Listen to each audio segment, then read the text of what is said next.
네, 시장의 흐름을 꿰뚫는 핵심 바로 왜라는 질문입니다. 종목에는 이유 없는 상승도 하락도 없습니다. 냉철한 분석과 집요한 질문으로 시장의 본질을 파헤칩니다. 숫자 너머의 진짜 흐름을 지금부터 짚어봅니다. 궁금한 종목 Y 오늘 함께할 두 분 먼저 소개합니다. DW 주식클럽 공대원 대표, 우리돌딩스 권영우 대표 함께하겠습니다. 어서 오세요. 반갑습니다. 네, 자 바로 첫 번째 종목으로 오늘 궁금한 종목 Y 확인해 보도록 하겠습니다. 첫 번째 종목입니다. 네. 짱구도 못 말린 냉전의 노랑풍선, 오늘 빨간풍선이었습니다. 이쪽 섹터에서 어제 롯데건강개발이 쭉 올라가면서 함께 이야기를 또 나눴습니다. 어제 이 시간대. 오늘도 올라갔는데요. 다카이치 사나이 총리의 대만 개입 발언 이후에 중국이 한일령, 심지어는 지금 자기네가 나서서 독도는 한국 땅이다라고 중국이 이렇게 이야기를 해주고 있어요. 굳이 나서지 않아도 되는 걸 뭐 굳이 중국이 또 이렇게 이야기를 해주고 있습니다. 타겟이 일본으로 가면서 우리나라에 대한 수혜가 점쳐지면서 이런 노랑풍선과 같은 종목들 올라가고 있습니다. 우리나라 여행이 지금 중국 내에서 다시 1위로 올라갔다는 소식이 있었습니다. 자, 오늘 시장이 안 좋다 보니까 이런 이슈 쪽으로 조금 더 몰려가지 않았나 이렇게 좀 생각이 듭니다. 자, 공대원 대표님, 어제에 이어서 어제는 롯데관광개발, 오늘은 노랑풍선 이런 종목들이 올라갔는데 결국은 이 이슈가 연속성이 있느냐 없느냐가 중요할 것 같은데 현재 시점에서 투자할 만하다고 보세요? 현재 기술주는 좀 주춤이고 있고 그리고 테마주 장세가 좀 이어지고 있어서 단기적으로 접근하시는 게 좀 유용하다라고 생각이 들고 있고요. 그리고 앞으로 발표될 엔비디아의 실적과 고용 지표로 인해서 목요일부터 금요일부터는 좀 기술주가 그래도 고개를 들지 않을까라고 좀 예상을 해볼 수가 있겠습니다. 아무래도 고용 지표가 AI가 또 확대되면 확대됨으로써 좀 일자리가 줄어들고 있기 때문에 좀 냉랭하지 않을까? 그러므로 이제 금리 인하의 동결도 좀 한층 누그러들지 않을까라고 기대감이 고조되지 않을까라고 생각이 들고 있고요. 일단은 내일이나 내일 모레까지는 더 지속적으로 이 여행 테마라든지 혹은 미디어 관련주까지 전반적으로 움직임을 좀 보일 수가 있겠다라고 생각이 들고 있고 이게 올라갔던 배경이 일본 총리가 이제 대만 침공하면 그렇죠. 개입하겠다라고 발언을 하자마자 그러면서 좀 시세가 강하게 수급 쏠림이 이루어진 모습인데요. 그리고 나서 중국은 이제 실탄 사격 훈련까지 진행을 하고 있는 그런 모습이고 아울러서 뭐 짱구라든지 혹은 이제 앞으로 원래 12월 6일 날 개봉을 앞두고 있었는데 이걸 좀 무기한 연장을 하면서 여행에 이어서 미디어 관련주도 좀 국내 기업들이 좀 반사 이익을 받지 않을까, 순환매가 돌지 않을까, 이것도 좀 기대를 해볼 수가 있는 요인으로 보여지고 있고요. 그래도 대장주는 아무래도 오늘 보셨다시피 노랑풍선이기 때문에 저는 노랑풍선을 들고 왔고요.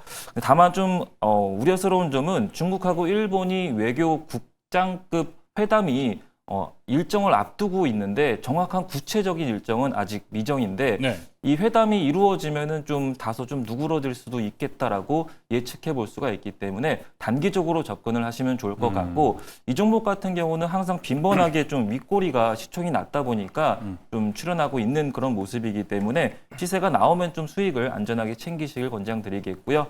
목표가는 정보점 부근인 6,500원 잡아드리도록 하겠고 손절가는 5,700원 잡고 대응해 나가면 될 것 같습니다. 막 강력한 매수의 의견은 아닌 거죠? 네, 기업이 아무래도 적자 그렇죠. 기업이기 때문에 단기적으로 접근하시는 게 좋을 것 같습니다. 알겠습니다. 자, 노랑풍선 이야기 나눠봤습니다. 자, 이어서 두 번째 종목으로 넘어가 보겠습니다. 두 번째 종목입니다. 하이닉스, 어제 이어서 오늘도 해봅니다. 외국인이 이탈이 가속화되고 있고 지금 마음먹고 SK하이닉스를 좀 팔고 있는 것 같습니다. 60만 원은 이제 추억이 되는 건가. 엔비디아 실적 발표 앞두고 항상 시끌시끌한데 이번이 또 유난히 더 그 어느 때보다 AI 거품론이 심화가 되고 있는 것 같습니다. 지난주 손정희 대표에 이어서 오늘은 피터 틸. 엔비디아를 전량 매도했다라는 게 일단은 충격으로 좀 다가오고 있는 것 같습니다. 어제 이 시간만 해도 되게 긍정적인 이야기를 많이 했었는데 하루하루가 참 쉽지 않은 것 같습니다. 자, 그렇지만 큰 흐름으로 봤을 때 지금 SK 하이닉스는 오늘 이렇게 떨어졌을 때 매수를 했었어야 되는 건가? 이 부분 많이 궁금해할 것 같습니다. 하지만 심리가 쉽지가 않죠. 자, 권영우 대표님. 어떻게 보십니까? SK하이닉스 오늘 같은 날은 매수를 했었어야 되나요? 아니요. 저는 매수보다는 관망하다가 매수 자리는 64만 원을 잡고 있습니다. 64만 원으로 64만 6천 원에 만약에 외국인이 들어와서 이 지금 악성 매물로 잠겨져 있는 이 60만 원대를 돌파하면서 64만 원, 5만 원을 안착한다. 그랬을 때 오히려 그건 이제 신규 매수로 접근해봐도 저는 좋다라고 생각을 하고 있는데 지금 워낙 지금 SK하이닉스 이 반도체에 대해서 이야기 너무 좋죠. 실적 좋은 거는 뭐 지나가는 사람들 다 알지 않습니까? 그렇죠. 예. 그래서 뭐 제가 옛날에 이제 뭐 연락을 안 했던 친구도 지금 뭐 반도체가 막 그렇게 좋다며 SK하이닉스 사야 되는 거 아니야? 라고 그렇게 말한 시기가 62만 원대였어요. 네. 그러니까 이게 사실 인간 지표라는 거죠. 그런 것들이. 네. 그러니까 주식을 그동안 안 하던 분들이 이제 막 연락이 와서 SK하이닉스 반도체를 산다 그러면 의심을 해봐야 됩니다. 왜냐면 권영우 너 주식 좀 한다며. 예, 그러면서 하이닉스 사볼까? 뭐 이런 연락. 그렇죠. 그래서 반도체 이제 사야 되는 거 아니야? 어. 근데 그 연락이 SK하이닉스가 40만 원, 뭐 30만 원대 연락 안 오다가 60만 원이 넘어서니까 연락이 온다라는 거예요. 그러니까 이런 부분들이 우리가 그냥 단순히 넘어가야 되는 문제가 아니다. 왜냐하면 주식은 투자 심리 게임이에요. 심리 게임이기 때문에 결과적으로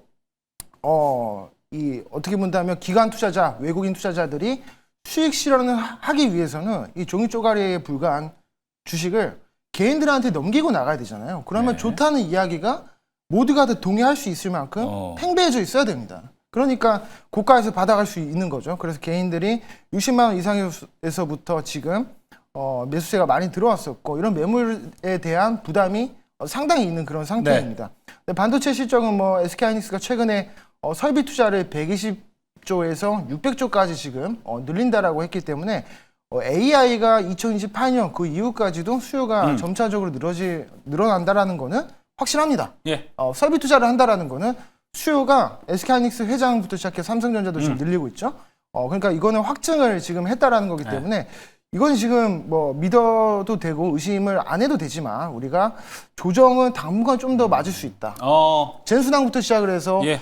지금 오늘도 오케이. 소프트뱅크 회장은 쿠팡 주식도 안 팔았어요. 쿠팡도 안 팔았는데 엔비디아는 전량 매도했다. 이거 조금 좋아요. 눈여겨봐야 된다. 그럼 정리를 해보면은 지금 이야기를 해주시는 건 뭐 SK 하이닉스가 돈 잘 벌고 실적 잘 내고 있는 거는 믿어 의심치 않는다. 근데 지금의 SK 하이닉스 주가는 뭔가 심리의 영역으로 왔기 때문에 오히려 저점 매수라기보다는 지금 가격보다 더 올랐을 때 64만 원 선을 돌파한다면은 그때가 오히려 매수의 기회가 될 수 있다. 이렇게 얘기를 해주신 것 같습니다. 자, 그렇다면은 이 부분은 좀 어떻게 생각하세요? 이 피터 틸도 그렇고 최근에 엔비디아의 주식을 팔고 오픈 AI, 마이크로소프트, 소프트웨어 쪽에 AI 쪽으로 가고 있는 흐름이 포착이 되고 있습니다. 그렇다고 하면은 이게 사실 지금 AI가 하드웨어에서 소프트웨어로 이동을 하고 있다라고 우리가 해석을 할 수 있잖아요. 야, 그렇다면 엔비디아를 판다? 그렇다면 우리나라는 하이닉스와 삼성전자가 두 축인데 이거 조금 위태위태하지 않을까? 이렇게 좀 생각이 들어요. 일단은 엔비디아가 빠지면 SK하이닉스랑 삼성전자는 어쨌거나 하드웨어이기 때문에 조정은 막을 수는 없을 것 같습니다. 근데 우리나라에 뭐 오픈 AI 같은 소프트웨어 기업은 없잖아요. 네. 그러니까 어느 정도 근데 주가가 뭐 크게 빠질 것 같지는 않고 그래도 뭐 40만 원에서 45만 원 언저리 선까지는 좀 조정의 뭐 마지노선 그 정도로 저는 보고 있기 때문에 뭐 장기적으로 내가 가져간다라고 했을 때는 언젠가는 수익 나겠죠. 뭐 증권사도 지금 SK하이닉스를 목표가 100만 원으로 상향했는데 하다못해 70만 원까지는 안 가겠습니까? 그러니까 너무 지금 물리신 분들은 뭐 이거를 지금 단기적으로 어떻게 대응하기보다는 장기적으로 가시면 좋을 것 같고 네. 지금 AI는 확실히 하드웨어에서 소프트웨어 쪽으로 수급 이동 가능성은 충분히 있어 보인다고 있어 생각합니다. 보인다. 네네. 네, 알겠습니다. 혹시나 뭐 지금은 일단 권영우 대표의 이야기는 하이닉스 뭐 저점 매수 전략도 통할 수는 있습니다. 하지만 오히려 더 안전한 방법은 64만 원 선을 돌파하는 모습이 나왔을 때가 조금 더 리스크가 없어졌을 때 매수해서 조금이라도 수익을 보는 안전한 전략을 좀 이야기한 것 같습니다. 알겠습니다. 자, 이어서 세 번째 궁금한 종목 Y로 넘어가 보겠습니다. 세 번째입니다. 에코프로입니다. ESS 약발이 벌써 끝났나? 에코프로는 여러 번 개미를 울리는 것 같아요. 중국에서 오늘 리튬 가격이 이제 바닥을 쳤다라는 소식도 있고 내년 정도 되면 리튬의 수요가 한 30% 늘어날 수 있다라는 소식이 오늘 아침부터 있었습니다. 그래서 아침에 이제 리튬주들이 상승 출발을 하는 모습을 보여줬는데 그대로 윗두구리를 달았습니다. 오늘 에코프로도 그래서 2% 정도 떠서 출발을 하긴 했는데 그 이후로 쭉 밀려서 7%까지 오늘 결국 하락을 했습니다. 뭐 ESS도 최근에 AI의 곁다리로 조금 역할을 하기도 했었습니다. 불확실성 그리고 금리나 불확실성이 여러 가지가 좀 나오면서 이 두 개가 좀 움직인 것 같은데 공대현 대표님 오늘 에코프로가 유독 좀 많이 빠진 이유는 또 뭐라고 또 해석을 하시는지 궁금하고 네. AI와 ESS를 연결지어는 투자 아이디어 지금도 저점 매수가 된다고 보십니까? 일단은 AI가 확대되면 확대돼야 ESS도 수요가 증가가 될 수 있어서 그 기대감에 따라서 주가가 좀 랠리를 같이 동반 기술주 상승에 견인을 했었었는데 AI 거품론이 뜨면서 그러면 수요가 더 확대되는 게 안 될 수가 있겠는데 그런 우려감 때문에 매물이 출회됐다라고 보시면 될 것 같고 그리고 오늘 날짜 기준으로 자기 주식 처분 결정 공시가 나왔죠.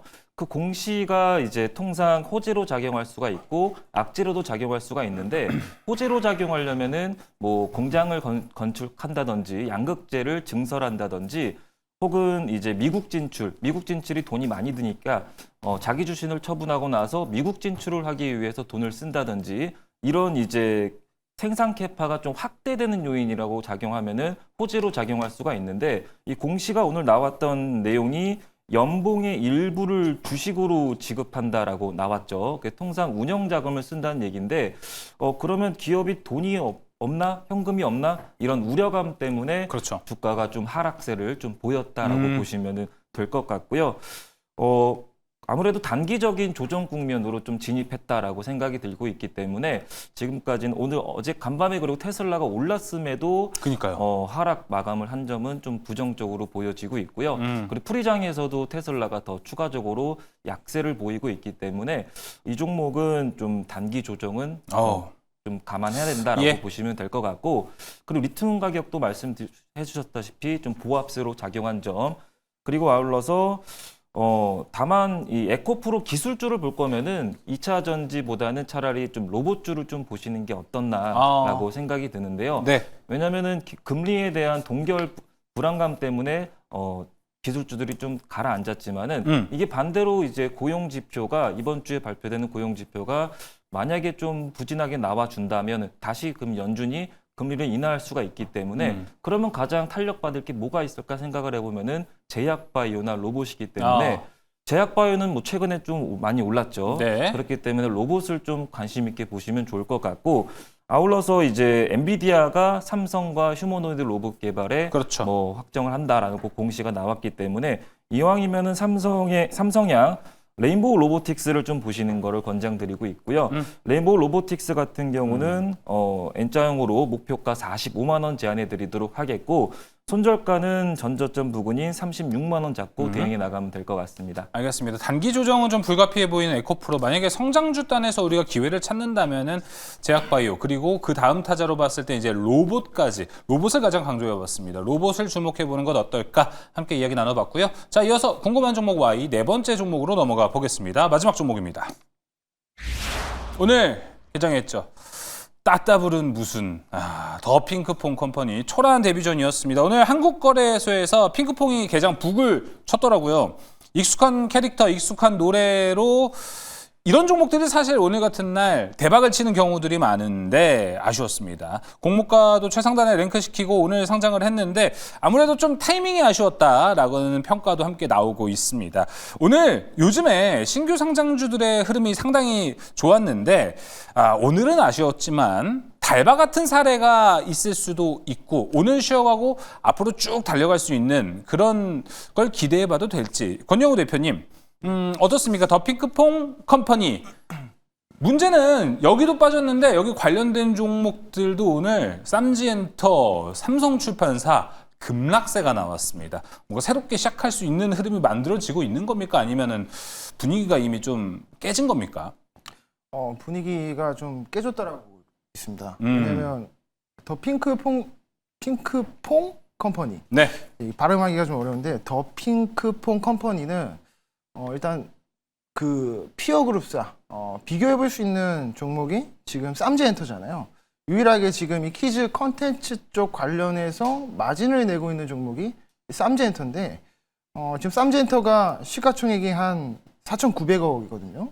4,500억 정도. 매출액은 비슷합니다. 매출 한 250억 정도에 영업이익 한 60억 정도. 그래서 핑크퐁이랑 쌈지엔터랑 그 매출과 영업이익이 거의 비슷한 그런 상황에서 핑크퐁이 오늘 상장할 때 지금 7천억으로 밸류를 받고 상장을 했단 말이에요. 그럼 아직까지도 약간 좀 비싼 감이 좀 있지 않나라는 생각도 들고 문제는 뭐냐면 이렇게 상장했을 때 시장이 좋지 않을 때 신규 상장주들은 이의 없이 오릅니다. 그 이유가 있다 하더라도 아무도 모릅니다. 그냥 뭐 노타 같은 종목들도 이제 상한가 가고 그 다음에 연상 가고 세 번째 4일 갔죠 거의. 그렇죠. 막 나흘 정도 막 갔는데 이유 없이 그냥 수급이 몰리는 거예요. 맞아요. 갈 데가 없으니까 수급이 몰려서 그 안에서 이제 단타를 치기 좋아하시는 그 트레이더들이 몰려서 거기서 또 이제 상한가를 올리고 이런 흐름이 나와줘야 되는데 오늘 시장이 좋지 않았음에도 불구하고 핑크퐁은 이렇게 장 초반에 좀 오르다가 차익 매물이 많이 나오더라고요. 그게 이제 15일 그 의무 보유 확약 물량이 좀 낮습니다. 그러니까 기업들이 우리가 이거 사놓고 이제 어느 기간 동안은 안 팔게 그쵸? 하는 기간에 그 물량이 좀 낮다 보니까 15일이 지났을 때 오버행 물량이 좀 나올 수 있다는 그런 리스크가 좀 존재하는 그런 측면이 있고 그래도 이제 좀 더 오래 본다라고 했을 때는 최근에 뭐 적자였었던 자회사를 매각하면서 수익성이 좀 개선이 되고 예. 그리고 이제 유튜브 채널을 가지고 있죠. 구독자가 8천만 명입니다. 네. 네, 매일경제보다도 높아요.